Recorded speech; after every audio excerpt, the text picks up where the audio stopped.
Praise the Lord! Amen. Oras na po pang ating umpisahan ang ating worship celebration. Hallelujah!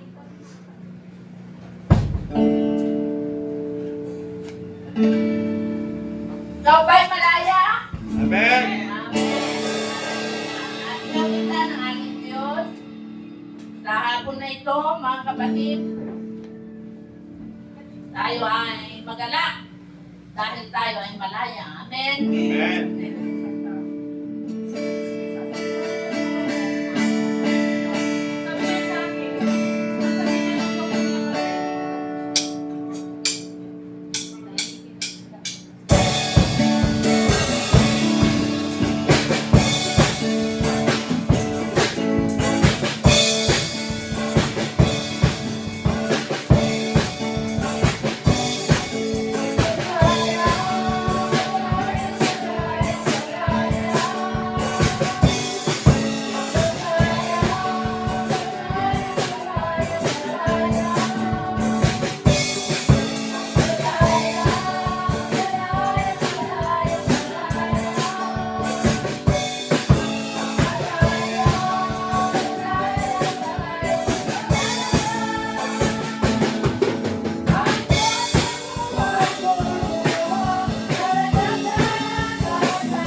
Hallelujah!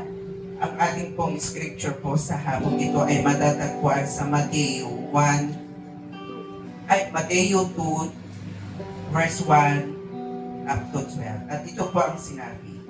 Panahon ng paghahari ni Herodes sa Judea nang ipinanganak si Jesus sa Bethlehem.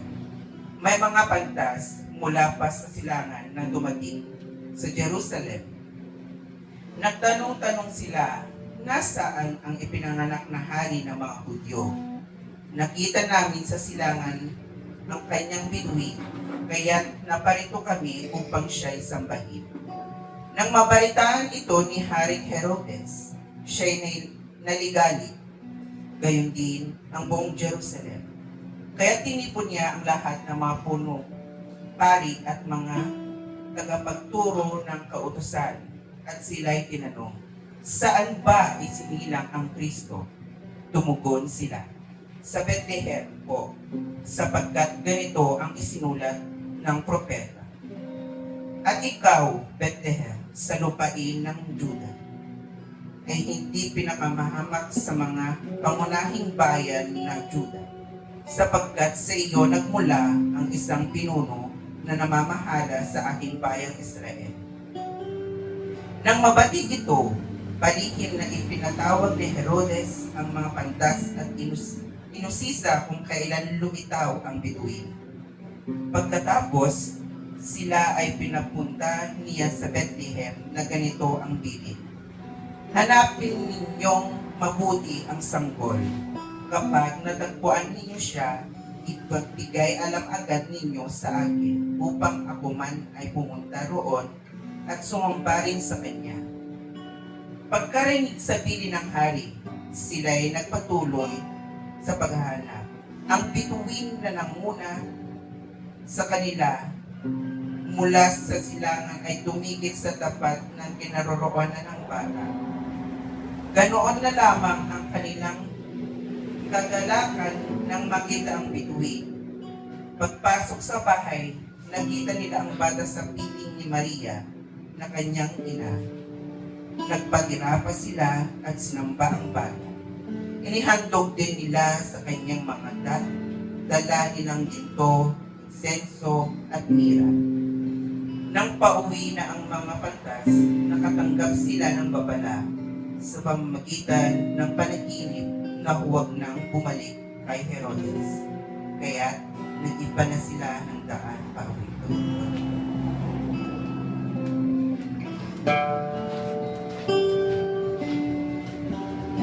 Patuloy tayo sa presensya ng ating Panginoon sa hapon na ito.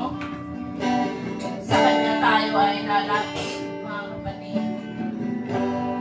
At damhin natin ang Kanyang presensya, damhin natin ang Kanyang pagmamahal sa hapon na ito. Hallelujah.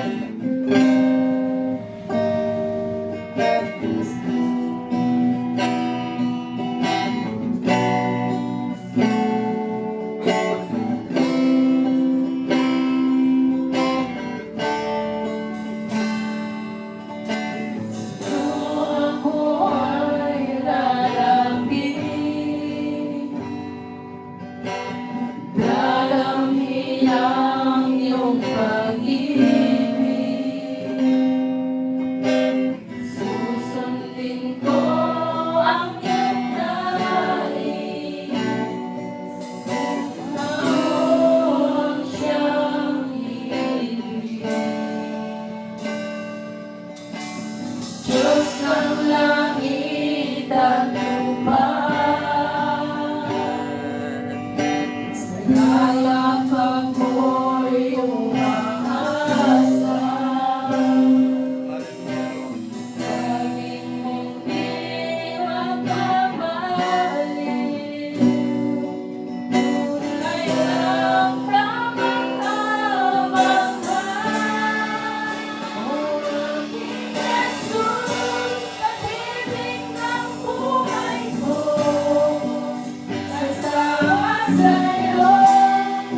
ang iyong presensya sa amin.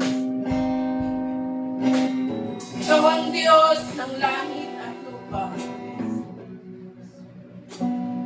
Dahil ang pag-ibig mo ay hindi nagmamaliw. Sa bawat araw, Panginoon, na aming haharapin. Hallelujah. Ang iyong pagmamahal, ang tanging sandigan namin. Kaya ang hinihiling namin, Panginoon,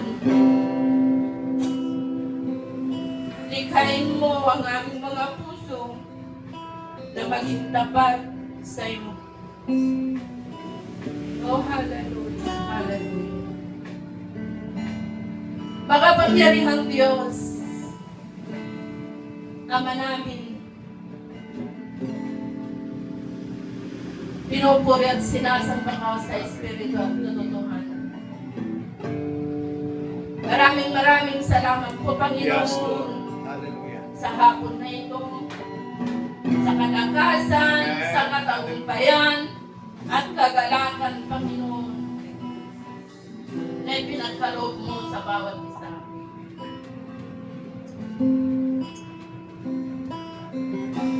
Maraming salamat po sa mga ginagawa mo, Panginoon, sa Amen. aming mga buhay.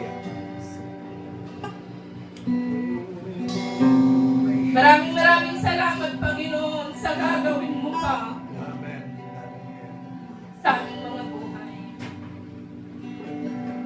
Hiling po namin, Panginoon, na mula po sa aming pag-aawitan, sa mga patutong, at higit sa lahat sa iyong mga salita, Panginoon, Hallelujah. na aming mapapakinggan. Sana po iyong pagpalay ng iyong mga salita. Iyong pagpalay ng iyong anak na iyong gagamitin, Panginoon. Gawin mo siyang daluyan ng pagpapala, Panginoon, sa hapon na ito. Upang sa ganon, O God, masapot na po dagiti ka sa purang dagitan mo, ay dagiti naman yun. Bendisyon na maapon ay tumunggal may sa kadang kami. Indras bigyan tayo, tinay na servisyo ni. O Holy Spirit, be with us, O God. Amen. Kanda kami ako, Yes, Lord. di ba nakatapos, kalagit isa sa o. Amen. Tapno ako, Diyos. May lugar ako malibot ka na puso mi. Itinasaya at ako nga Panginoon. Tapno nitigas talaga ito yung asaong ako. Si Papanunod kami. Amen. Tapno Hallelujah. ako may apply mi. Itina-espiritual na panagbiag mo. Amen. Hallelujah. Bayat ako, isusurot mi kanta. Alam mo na Diyos, kumitbisan ka, tinaramin mi. Tinitawasan mi, ang may kaputinala na po niya, Jesus Christ.